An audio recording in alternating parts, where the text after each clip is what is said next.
The military has traditionally been a man's world, but one woman has broken the brass ceiling and wants to help future generations follow her path. Here's our Power Player of the Week.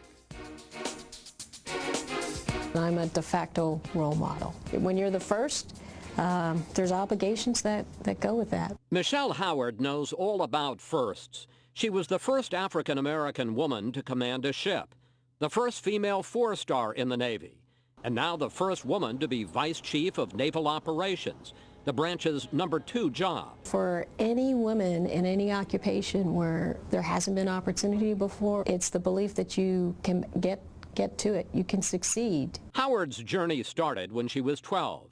After watching a show on the military academies, she told her mother that's what she wanted to do. Her mom said girls weren't allowed. And she said, but I'll tell you what, when you're older and you still want to go ahead and apply.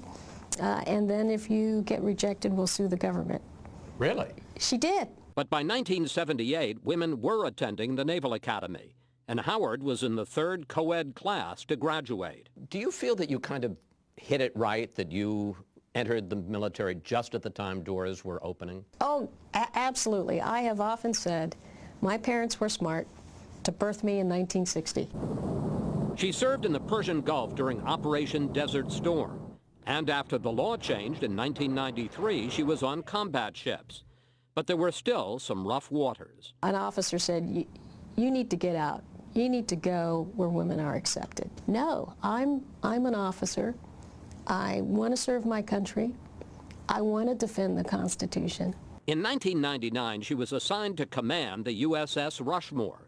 And 10 years later, she took over Task Force 151, fighting pirates in the Gulf of Aden. How long were you in that job before? Captain Phillips was kidnapped about 3 days. Howard ran the operation to stop the Somali pirates and rescue the captain. Thank you very much. Yes, thank God, he's safe. But even when she was named a full admiral 2 years ago, Protect and defend the Constitution. There were still obstacles. I said, hey, I need women 4-star shoulder boards. And she goes, there aren't any. They never needed one before. These are all secretaries of the Navy. And how many women are there? Oh, there's never been a woman secretary of the Navy. As Vice Chief, Howard makes sure the Navy can meet its war-fighting requirements now and in the future. Is part of your responsibility the role of getting women more integrated into command? It's part of who I am. And she's come to a conclusion. Women need to be a quarter of the unit to turn them from tokens into part of the team. 25%. Yeah. Once you get to a sort of critical mass, then the organization sort of reflects the larger society at whole. Women now make up 19% of the Navy.